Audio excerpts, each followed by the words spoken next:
여러분, 그리고 당원 동지 여러분, 달을 가리켰더니 그들은 여전히 손가락 끝만 보고 있습니다. 정치인의 본분은 분명합니다. 민심을 듣고 그 민심을 정치에 반영하는 것입니다. 그것이 정치의 출발점이며 정치인이 존재하는 이유입니다. 제가 현장에서 들은 민심은 분명했습니다. 국민의힘, 이대로는 안 된다. 지금의 모습으로는 국민의 신뢰를 다시 얻을 수 없다. 그리고 한동훈 전 대표를 비롯해 흩어진 보수의 자산을 하나로 모아 무너진 국민의 신뢰를 회복하고 이재명 정권을 제대로 견제하며 다시 국민의 선택을 받을 수 있는 정당으로 거듭나야 한다는 것이었습니다. 저는 그 목소리를 외면하지 않았습니다. 단언컨대 저는 어떠한 해당 행위도 하지 않았습니다. 징계의 판단은 의혹이 아니라 확인된 사실에 근거해야 합니다. 억측과 자의적 해석으로 징계를 결정한 것이 아니라면 언제, 어디서, 누구를 대상으로, 어떤 방식으로 무소속 한동훈 후보를 공개 지원했다는 건지 지금이라도 명명백백하게 윤리위가 공개해 주십시오. 저는 당을 무너뜨리기 위한 말을 한 것이 아니라 당을 살리기 위한 말을 했습니다. 누군가를 흔들기 위해 행동한 것이 아니라 국민의힘이 다시 국민에게 선택받는 정당이 되기를 바라는 절박함으로 행동했습니다.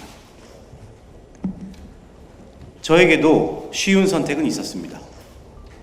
침묵하면 됐습니다. 눈치를 보면 됐습니다. 권력이 원하는 말만 하면 됐습니다. 그렇게 하면 당장은 편할 수 있었을 것입니다. 하지만 침묵으로 자리는 지킬 수 있어도 침묵으로 무너져가는 당을 다시 세울 수는 없습니다. 그래서 저는 말했습니다. 민심을 말한 사람에게 칼을 겨누는 정치가, 징계가 저를 굴복시킬 수는 없습니다. 오히려 제가 왜 이 길을 가야 하는지를 더욱 분명하게 만들 뿐입니다. 저는 묻겠습니다. 선거에서 드러난 국민의 경고 앞에서 가장 먼저 책임져야 할 사람은 누구입니까? 민심을 전달한 사람입니까? 아니면 민심을 외면한 지도부입니까? 선거 결과를 선방이라 평가하며 지도부 책임론을 외면하고 당내의 다른 목소리를 징계와 압박으로 막으려 한다면 국민의힘은 국민에게 더 멀어질 수밖에 없습니다. 보수 재건을 요구하는 목소리를 징계하고 통합을 주장하는 사람을 배척하는 정치로는 결코 국민의 신뢰를 되찾을 수 없습니다. 저는 분명하게 요구합니다. 윤리위원회를 정치적 보복의 도구로 만들지 마십시오. 징계권을 당내에 다른 목소리를 제거하는 수단으로 사용하지 마십시오. 다른 목소리를 적으로 규정하고 징계를, 비판을 징계로 막기 시작하는 순간 우리 당은 국민을 설득하는 정당이 아니라 권력을 지키기 위한 정당으로 전락하게 될 것입니다. 저는 그것을 두고 볼 수 없습니다. 존경하는 국민 여러분, 그리고 당원 동지 여러분, 저는 두렵지 않습니다.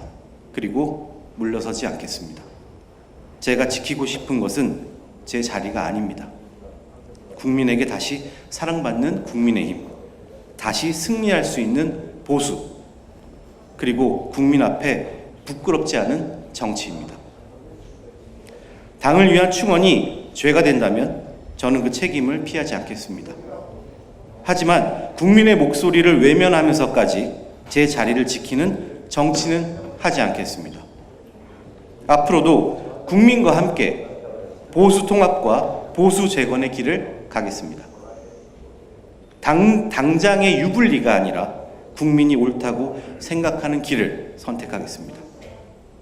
저는 국민의 명령을 외면하지 않겠습니다. 감사합니다.